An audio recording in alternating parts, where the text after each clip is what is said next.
গল্পটির নাম হচ্ছে জঙ্গলের গভীর হারিয়ে যাওয়া। যেভাবে আছে সেভাবেই আপনাদেরকে শোনাচ্ছি। রাত তখন প্রায় 11টা। শহরের কর্মব্যস্ততা ফুরিয়ে এসেছে।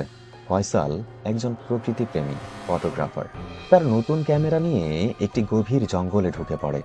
জঙ্গলটি শহর থেকে বেশ দূরে এবং সেখানে যাওয়ার সাহস খুব কম মানুষেরই আছে। বলা হয়ে থাকে ওই জঙ্গল থেকে অনেকে ফিরে আসেনি।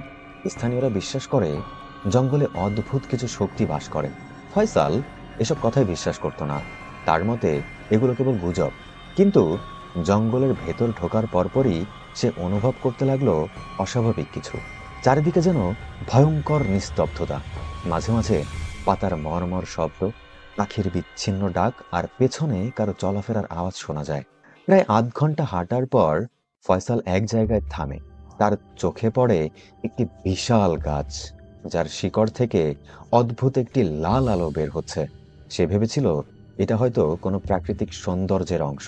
ক্যামেরা বের করে ছবির জন্য ফোকাস করতে শুরু করে। ঠিক তখনই গাছের পেছন থেকে একটা অদ্ভুত ছায়া বেরিয়ে আসে। ছায়াটি মানুষের আকৃতির, কিন্তু মুখটা পরিষ্কার দেখা যায় না। ফয়সাল কিছুক্ষণ অবাক হয়ে তাকিয়ে থাকলো। হঠাৎ সেই ছায়া তার দিকে এগিয়ে আসতে থাকে। ভয়ে সে পেছনে দৌড়াতে শুরু করলো।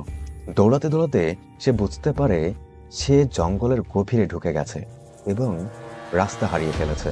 তার পায়ের নিচের মাটি কাদায় ভরে উঠছে আর গাছের ডালপালা তার শরীর আঁচড় কাটছে। এদিকে পেছনের ছায়াটি ক্রমশ তার কাছে আসতে থাকে।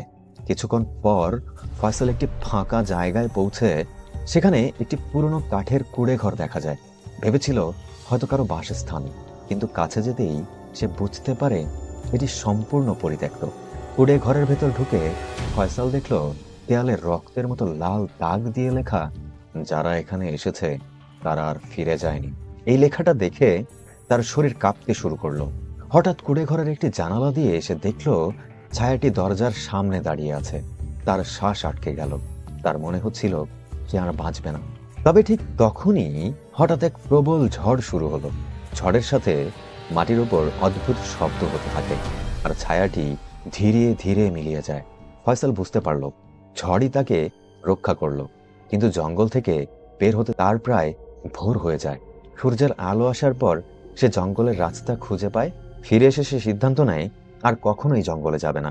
আশা করছি আমাদের এই ভৌতিক ঘটনাটি আপনার ভালো লেগেছে। কেমন লেগেছে অবশ্যই জানাতে ভুলবেন না। আপনার একটি মূল্যবান মতামত আমাদের অনেক দূর পর্যন্ত এগিয়ে নিয়ে যেতে সাহায্য করবে।